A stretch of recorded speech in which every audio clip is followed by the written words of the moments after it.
to the Father, and to the Son, and to the Holy Spirit. Hello, Antiochian men. This is Michael Baclig, and I am here in Van Nuys, California at St. Michael Antiochian Orthodox Church, currently under construction, which is a beautiful thing to see. The old church building was an A-frame structure, and we are really blessed to be here to see the brand new church building as it's being constructed. It's so rare to see a church being built from the ground up, especially in California because of how expensive it is and all of the codes you have to take into consideration. Michael, thank you for joining us for a brief tour. My pleasure and honor to be here with you, Mike. I want to just introduce Michael Malouf, who is the project manager of the new building here. And as you can see here, if you can turn the camera, our first building here was the building of the hall. So this is the second building project that you've managed. Yes, right? this one we completed in September of 1995, which is about 27 years old now. And it was concrete masonry block, reinforced steel. This particular Byzantine design structure is a steel building.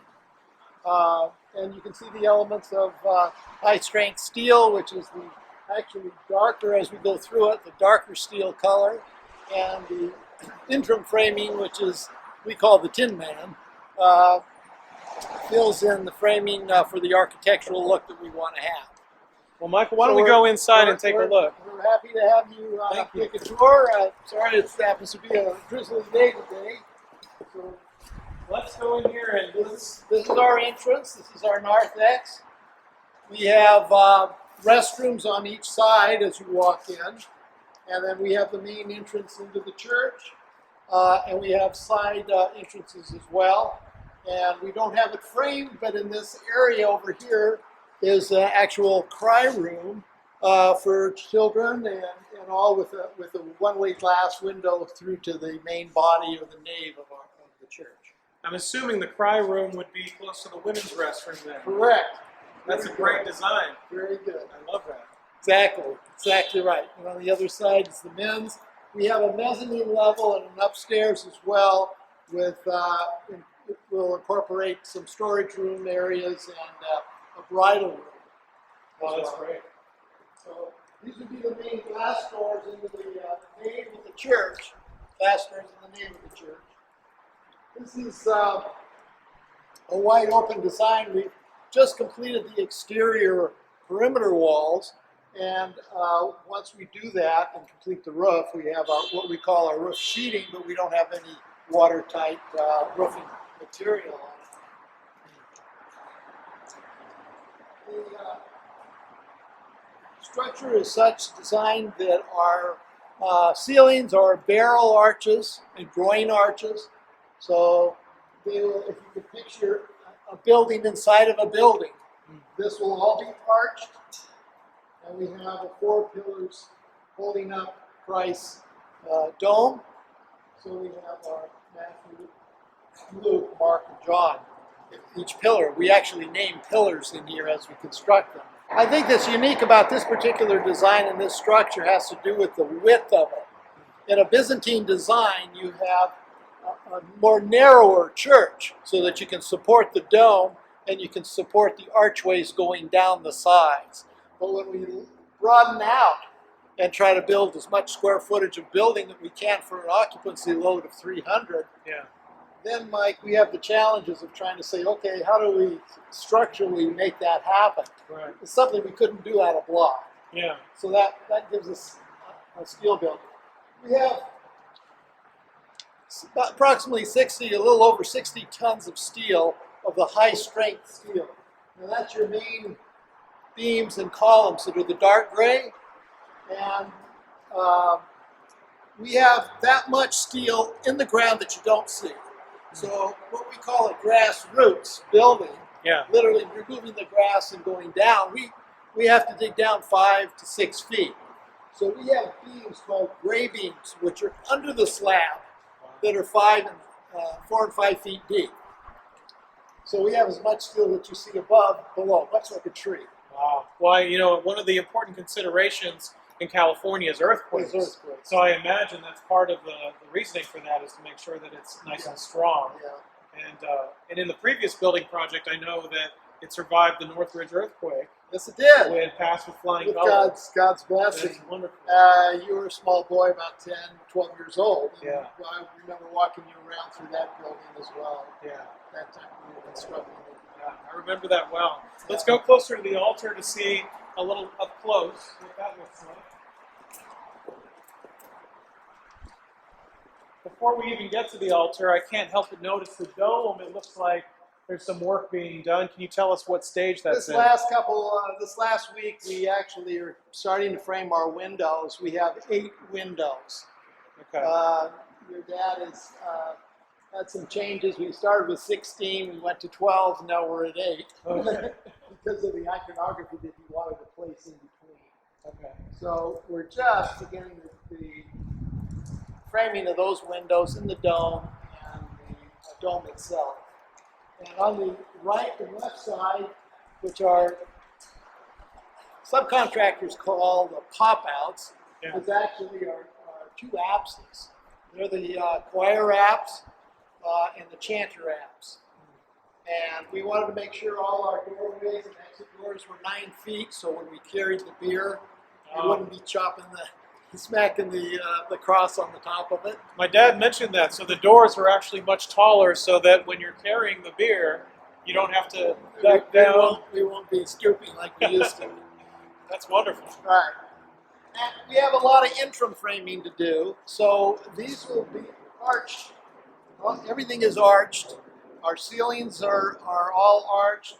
Our cavities are arched. And this is the building and the building effect that I was trying to allude to earlier. We have an entrance, a separate entrance for priests and bishops to enter. Over here, we have a step up for our solea, which are 2 steps, and then the additional step to the altar itself.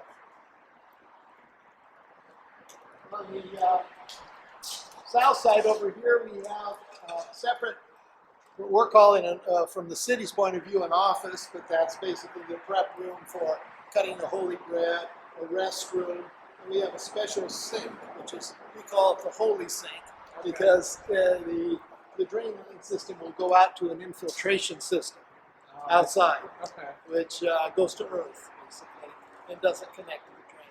Where will the iconostasis go? The iconostasis will be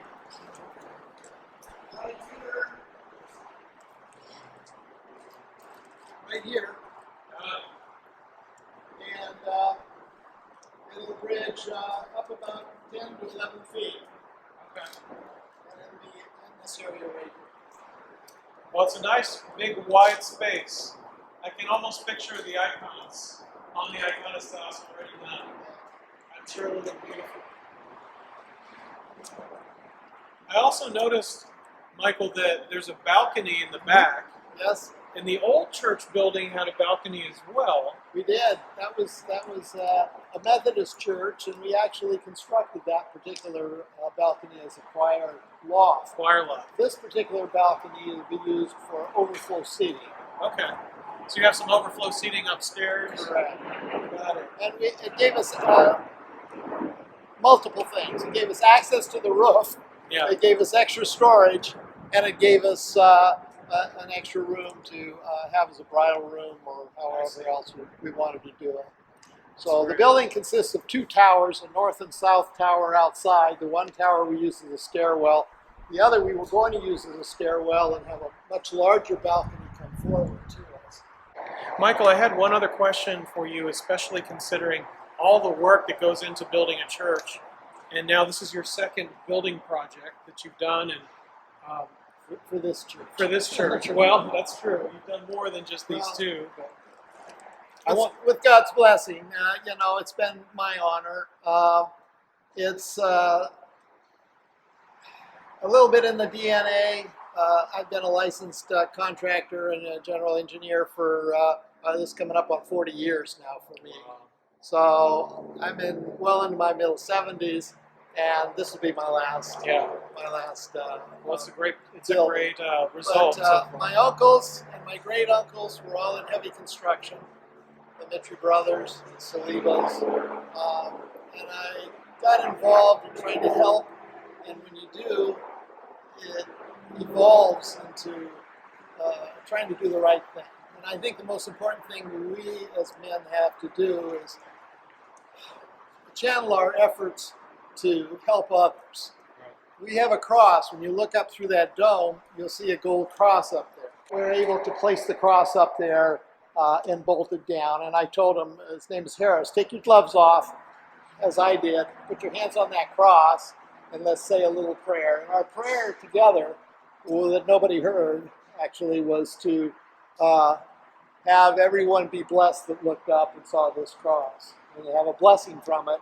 And then those that would walk under it would be healed or have their prayers heard by the Lord. It's wonderful. So, and then we came back down. So that's our true hope, because when you build a structure of God and His help to do that, you want to make sure that the gift is that people that have prayer and want to go to a sanctuary have a place to go where the Holy Spirit is, that they could ask for God's forgiveness and His grace.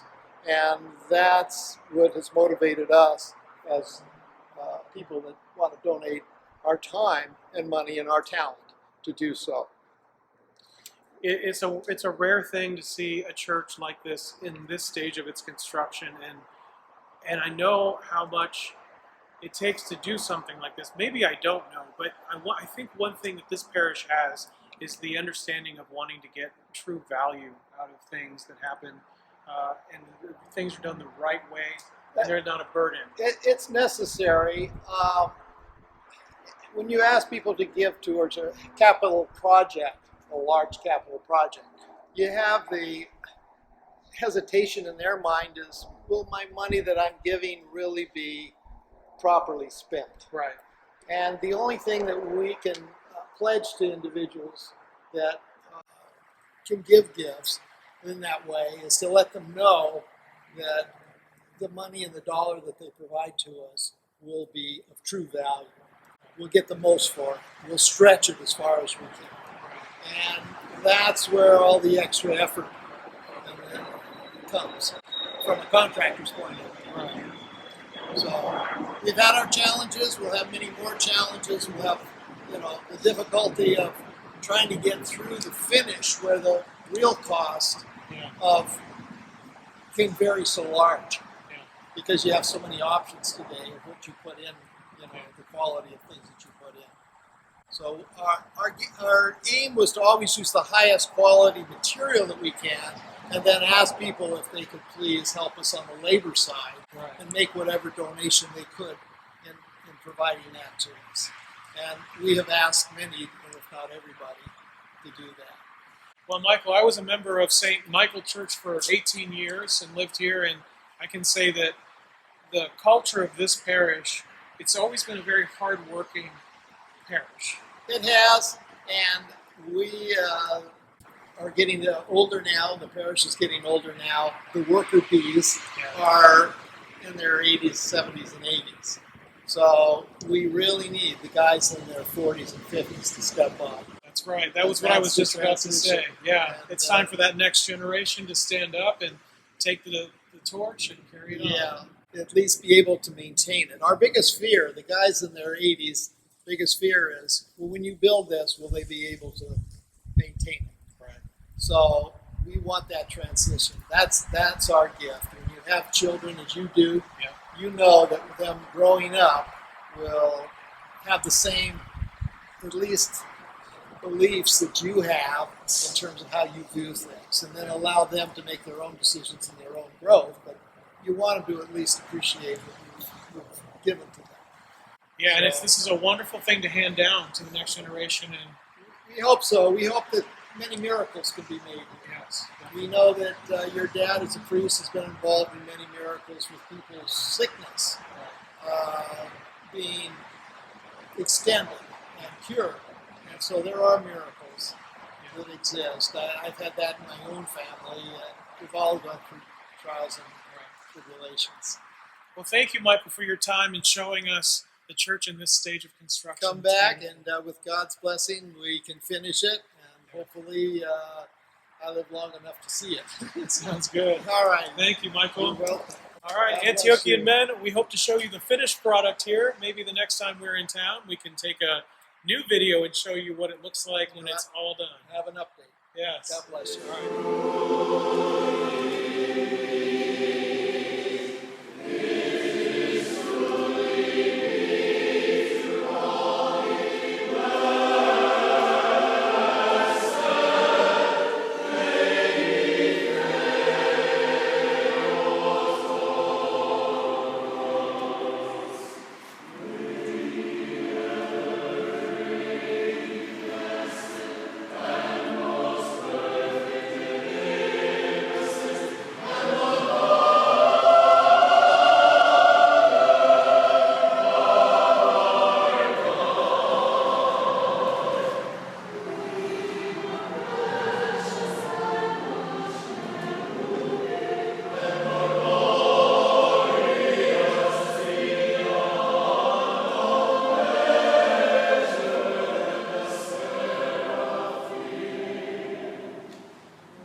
Open to me the doors of repentance, O life giver. For my soul goes early to the temple of thy holiness. Come